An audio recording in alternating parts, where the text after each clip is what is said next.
국민의힘이 우여곡절 끝에 오늘 혁신위를 출범했습니다. 혁신위의 과제는 공천개혁이 주축이 될 거란 전망인데요. 향후 친윤계가 공천에 개입할 여지를 막기 위해서 이준석 대표가 포석을 깔았다는 해석도 나옵니다. 이 와중에 안철수 의원은 친윤계들과 접촉면을 넓혀가는 분위기인데 주우면에서 관련 소식 정리했습니다. 앞으로 아무쪼록 혁신위의 활동을 통해 가지고 대선과 지방승리 선거의 승리를 넘어서서 확실하게 저희가 의회에서도 다수가 될 수 있도록 준비하는 그런 기초를 닦는 역할을 충실히 했으면 좋겠습니다. 지방선거 이후 국민의힘 이준석 대표가 추진해온 수건 사업이죠. 이 국민의힘 혁신위원회가 오늘 닻을 올렸습니다. 이 대표가 정당 개혁을 기치로 혁신위 설치를 제안한 지 21일 만인데요. 이 대표가 자기 정치를 한다는 비판 속에 출범까지 우여곡절이 많았죠. 어찌됐든 이제 기차는 출발했습니다. 대가지에서도 기차는 갑니다. 출범 전부터 이 대표의 사조직이라는 논란에 휩싸였는데요. 그렇다면 과연 그 지적이 타당한지 혁신위의 면면을 들여다볼까요? 네, 전지적 관찰자 시점에서 살펴보면요. 우선 혁신위의 리더 최재형 의원입니다. 이 공정과 소신 그리고 애국심의 상징이란 평가를 받는 인물이죠.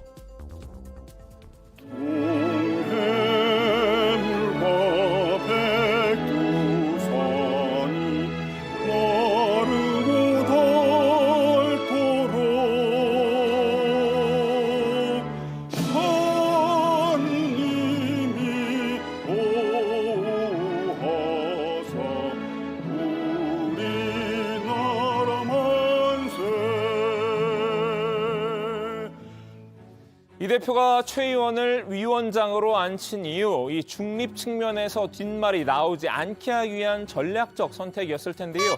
최 위원장은 특정 인물에게 충성하지 않는다는 이 원칙주의자 이미지를 갖고 있기 때문입니다.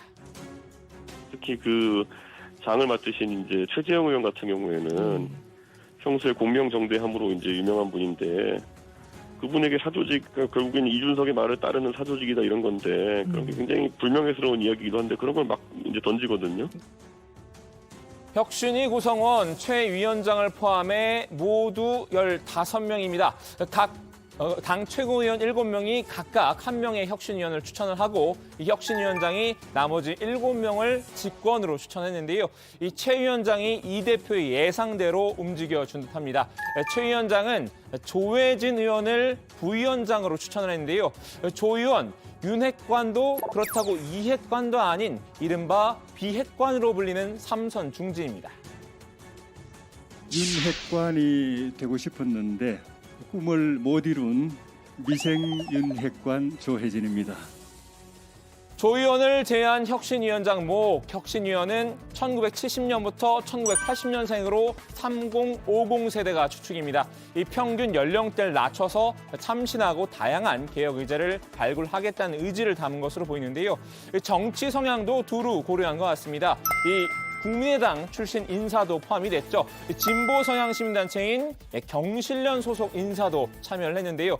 다각적으로 내연 확장을 시도한 점이 눈에 띕니다. 당내 사정을 잘 알고 또 당 개혁의 가치를 알고 있으며 또 다양한 시각에서 당을 바라볼 수 있는 분들을 모셨습니다. 혁신이 구성 컨셉을 한마디로 정리하면 이 다양한 스펙트럼인데요. 최고위원목 혁신위원까지 더해놓고 보면 이 초선위원부터 여성, 호남 인사까지 넓은 인적 구성을 보입니다. 민주당보다 전향적으로 혁신을 주도해 가겠다는 이 대표의 구상과 궤를 같이 한다고 볼 수 있습니다.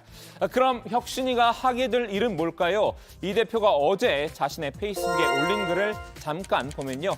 혁신위를 이 사조직 논란으로 다리 한번 부러뜨리고 조사해도 필요하다고 하는 국민이 훨씬 많습니다. 라고 썼습니다. 이제 혁신이 출범의 당위성과 명분을 강조한 건데요. 그러면서 이 옳은 방향으로 계속 가면 된다. 그들이 두려워하는 방향으로라고 덧붙였는데요. 여기서 이 그들은 당내 주류로 떠오른 윤핵관을 포함한 친윤계인 것 같습니다. 이 대표 지난 대선 때부터 윤핵관과 상당히 껄끄러운 관계에 놓여 있었죠. 이 준석열 브라더스가 연애의 온도를 찍으며 아슬아슬한 밀당을 벌였던 중심에는 이 늘 윤핵관 문제가 끼어 있었습니다. 너 도대체 애가 왜 그래? 왜 그렇게 다 네 맘대로야? 이제 선거가 얼마 남지 않아서 비상 상황이고 가장 중요한 시기입니다. 누구도 제3자적 논평가나 평론가가 되어서는 곤란합니다. 내가 내 맘대로라고? 하나부터 열까지 다 맞춰주고 했는데 뭐가 내 맘대로라고? 이준석이 있을 때는 뭐 패싱하고 이준석이 없으면은 왜 나갔냐 그러면서 돌아오라 그러고 어느 장단에 춤을 춰야 될지 모르겠습니다. 이 대표, 이 윤석열 대통령이 처음부터 자신에 대한 선입견을 갖고 있었던 것 같다고 토로하기도 했죠. 윤핵관들이 사전에 이 부정적인 이미지를 각인시켰기 때문이라는 의심인데요. 7월 달에 저랑 윤석열 그 당시 후보랑 첫 조우가 있었는데 그 사이에 저에 대해서 굉장히 많은 정보의 인풋이 들어간 것 같아요. 근데 그거는 말 그대로 부정적인 묘사가 많았겠죠. 주변에서. 그래서 제가 이제 그때 느꼈던 게 뭐냐면은 뭐지 선입견이 엄청납니다. 따라서 이준석발 혁신위가 집중할 과제에 여러 당무 관련 개혁도 있겠지만 이 공천제도 개혁에 집중할 것이란 전망이 나오고 있습니다. 이 대표 애초 지난 지방선거 때 처음 도입했던 이 공직 후보자 기초 자격평가 이 PPAT를 확대 적용한다는 중장기적 구상을 갖고 있었죠. 이번 혁신위에서 이 시스템 공천을 완성을 해서 윤핵관들이 다음 총선 공천에 개입할 여지를 원천 차단할 것으로 보이는데요. 공천 과정이 좀 더 투명하게 이루어지고 공천에 관한 그 여러 가지 포지티브한 규정이든지 네거티브한 규정이든지 이런 것들도 명확히 해서 한 가지 분명하게 말씀드릴 수 있는 것은 공천 시스템의 예측 가능성을 좀 제고하겠다.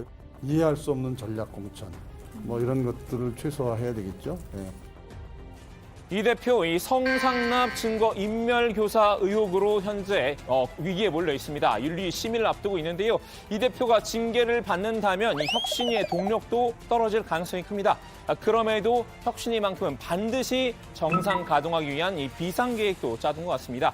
최재형 혁신위원장은 윤리위와 혁신은 별개의 문제라고 말했는데요. 이 윤리위 결과와 관계없이 혁신위는 그대로 갈 것이라고 본다고 강조했습니다. 이렇게 이 대표가 안티 윤핵관을 기조로 혁신을 밀어붙이는 사이 반대의 길로 들어선 이도 있죠. 반 이준석 겸 친 윤석열 라인을 제대로 탄 분인데요. 아직도 정치 평론 같은 버릇이 못하고 있는 것 같긴 합니다만 저는 신경을 쓰지 않는 것이요. 저는 제가 가진 에너지 모두를 쏟아부어서 우리나라 미래에 대한 생각만 하고 있어서요. 안철수 대표는 패널도 못해요. 지금 정치하는 나와가지고 패널이 무슨 뭐 아무나 하는 건지 아십니까?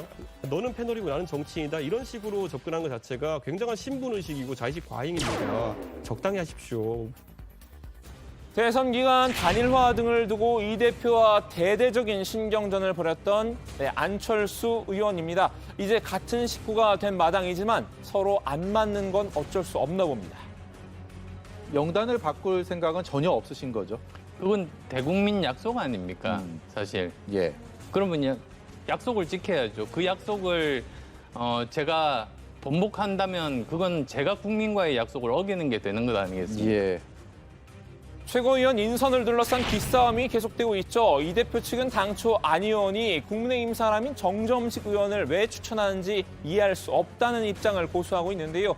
정 의원은 윤핵관으로 분류되지는 않지만 대체적으로 친윤계란 평가를 받고 있습니다. 윤 대통령과 검사 임관 동기고 대선 때는 캠프 네거티브 검증단장을 맡기도 했었는데요. 안 의원이 정 의원 인선을 고집한 건 이 친윤계와 접점을 만들기 위한 속내란 해석이 나온 이유입니다. 언론은 친윤석열계와 손을 잡기 위해서 추천한 거 아니냐 이런 식으로 분석을 하던데 의원님 혹시 이런 분석에 동의하세요? 언론에서 해석하고 있는 그러한 해석이 나올 수 있는 여지가 충분히 있다 이렇게 보고 있습니다. 실제로 안 의원은 친윤계와 적극적인 스킨십에 나서고 있습니다. 이달 27일에 열리는 그 장제원 의원의 대한민국 미래혁신 포럼에 참석할 예정이라고 하는데요. 그 박성중, 윤한홍 의원이 연구 책임위원으로 활동을 하고 있죠. 권성동, 배현진 등 이 친윤계 의원 30여 명이 참여한 공부 모임인데요. 안 의원으로선 차기 당권 경쟁에 나서려면 이 당내 기반을 닦아두는 게 급선무일 터입니다. 파트너로 이준석 대표가 아니라 이 친윤계를 택한 셈입니다. 이렇게 대립의 길로 들어선 이 대표와 안 의원, 이 두 사람의 결말은 어떻게 될까요? 오늘 주민 한마디는 이 대표의 말로 대신하겠습니다. 하여튼 통과제리는 거의 끝날 때는 해피엔딩이 걱정 마십시오.